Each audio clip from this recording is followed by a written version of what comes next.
out what it is. It's terrible syndrome. It's 2 seconds.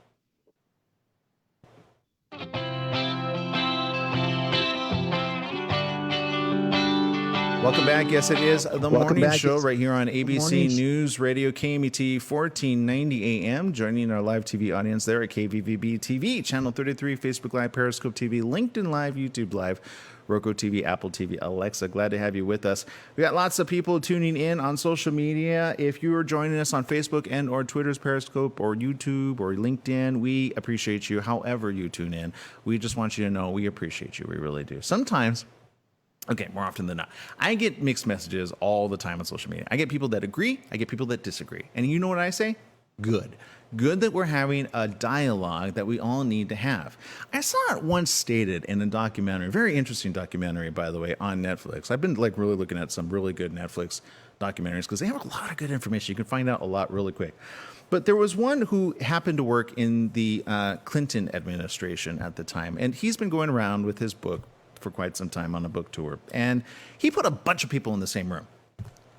Dining. This is before coronavirus, way before coronavirus. Actually, before even Trump got elected. They were talking about Trump and at the time, all the people he was going up against, including, remember Bernie, and many, many more. So obviously the talk was this. And I thought it was an interesting talk and an interesting conversation because I'm like, he believes what I believe. Let's throw our political differences aside, okay? Although, here's what I can say about that. I can tell almost with a certainty, based on how somebody says anything about face masks, about being more safe than sorry, it's a hoax, don't believe the numbers, they're just trying to control us. I can tell which party usually that person will fall in without even asking them. I mean, am I wrong on this? I'm pretty right? Unfortunately. Come on, let's face it. And then, so here's what I say though. Even those parties, just throw that, everything you heard out the window and just start thinking for yourself, okay? Start thinking for yourself and say this. Here's a good question I like to ask myself. Is what I'm saying now gonna hurt somebody in the long run? That's number one, okay? Number two, I always ask myself this. What if I'm not in the right? What if I'm the one in the wrong? Then what harm could I be doing somebody else? Again, not me, it's about somebody else. So do you see the difference between thinking you're always right versus saying, hey, I've been known to be wrong, and saying, you know what, I ask that myself all the time? And even when I'm pretty sure I know I'm right, I'm always trying to look for little moments of where I'm not right. So I do appreciate all of you naysayers and all of you that like to say I'm wrong, because you know what, I'm not 100% always right. And every now and then I am.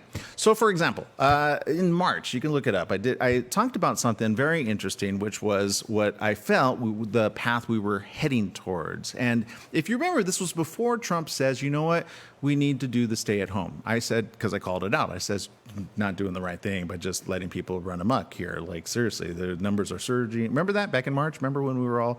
Now, again, do I suggest that we do a lockdown of everything? I think there's precautions that can be implemented and people can stop gathering in huge, large amounts, Trump, without face masks, Trump. And, so I'm just saying, put on a face mask, done, done, done, and done. That's it. I mean, if people still get coronavirus, at least you could say, hey, at least they wore a face mask. Maybe the face mask didn't work. Maybe we need to do something else. Oh, back to that. Is coronavirus still here? Yes. Is it still going to stay here? Yes, until there is a solution. So, back to what I said back in March. I said this, and I said it would be a sad day if other countries started blocking the U.S. from going into their country. What if we got self-isolated here?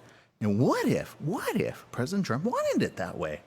I said that, although people may remember I did or didn't. It's there. And people thought, what is he saying? And yet here we are. Already.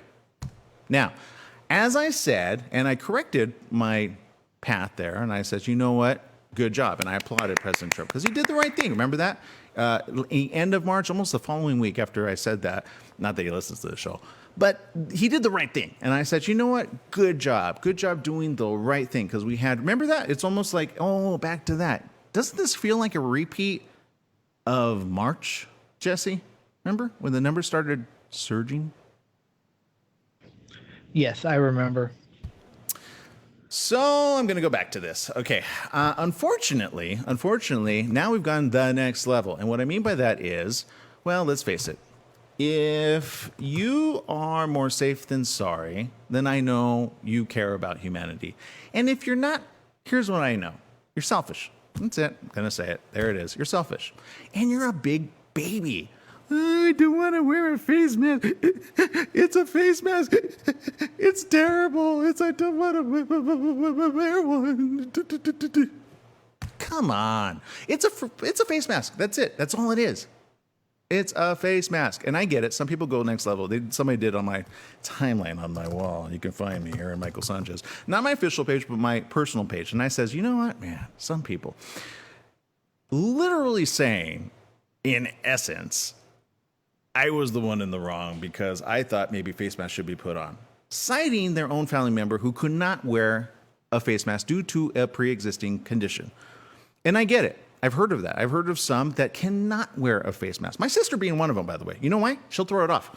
My sister, she's got special needs. There's no way you're going to get my sister to want to wear a face mask because she's got special needs. A, she can't hear you because she's deaf. And she has, unfortunately, a condition which she just not going to understand. Okay, that's my sister.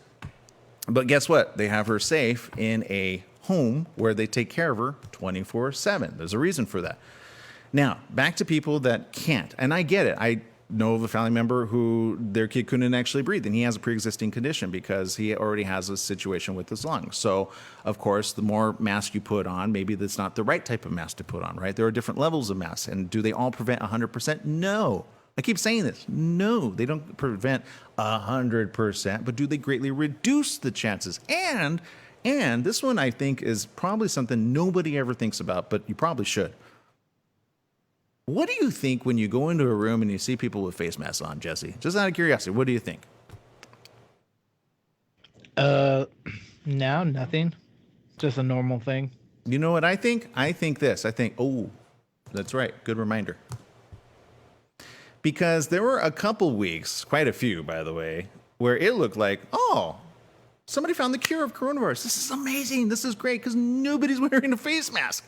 Like, it's all going back to the way it was. And then all of a sudden, what did we say here on the morning show? It's not gone away. It's still here. Be more safe than sorry. So I challenge anybody to say I was wrong. And unfortunately, I want to be proven wrong. I want to be proven wrong that people aren't going to get sick. People aren't going to continue to die. And that they're not going to have to go to the hospital for much needed care, but probably are not going to get it. Because I feel that's the path we're on if we don't make a change. I'm saying it right here, right now. My views are my own. They do not reflect any of KMET 1490 AM and or KVVB TV 33. However, if you look at the numbers, hospital beds are diminishing. Just last week, we talked about Riverside, 99%, or what was it, 100%, where they were at full capacity for ICU beds, not full beds, right? ICU beds, the ones with the ventilators, the ones that need the much needed care, the ones that need to be completely isolated from the rest of the hospital. ICU rooms are made to contain a situation. Very important. Don't forget that. So what happens when you have a huge influx, a huge surge into a hospital facility? What's the next thing you got to do? Oh, transport them. Oh, okay, transport them out to other hospitals. Do you see where I'm going with this? See, some people say, look, and I've seen it. People go, oh, the numbers, the mortality rate's not as high as Ebola. I mean, my God, if you had Ebola, it'd be 50%, which I say, yeah, don't get Ebola. However, this is one of the worst ones that actually has been here, which, again, has been here and can be in the ventilation system.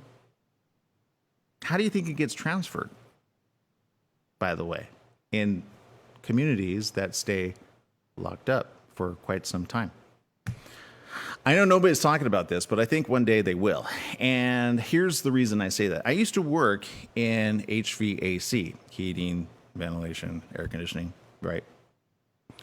And we used to have these devices, which hospitals have, by the way. Hospitals have hospital-grade filter systems.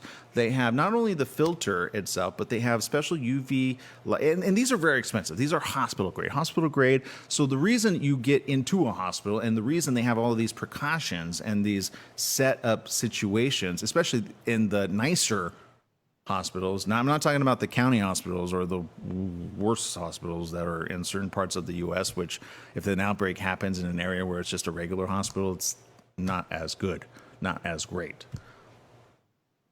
Back to that. Be more safe. Be more cautious. That's it, because it's airborne. Once it gets airborne, guess what? So, look, here's my suggestion, at least for the time being, okay? Why not? Just throw this out there. Just put on a simple little face mask. What's it going to cause? Any harm? Okay, and if it does, maybe you should want to stay home. Because from people that tell me I cannot wear a face mask, that tells me there's a deeper problem. There's a deeper problem in their lungs. And if there's a deeper problem in their lungs, unless you're my sister, who, by the way, had to fight something pretty similar. The reality is, if you have a hard time breathing with a face mask on, I'm just going to throw this out there. You might have a worse time if you yourself contract COVID-19. Just matter of deduction, reasoning. All right. Okay, let the mad hate mail come in, but I don't really care, because if I save a life, save one person, you know what? I'm going to send this to the person that actually put me on blast. And I'm going to say, you know what? Save your lady, save your woman, and do the right thing. Because if she can't put on a face mask, there might be something worse in her lungs. Which, if COVID-19, correct me if I'm wrong, that's where it goes, among other places.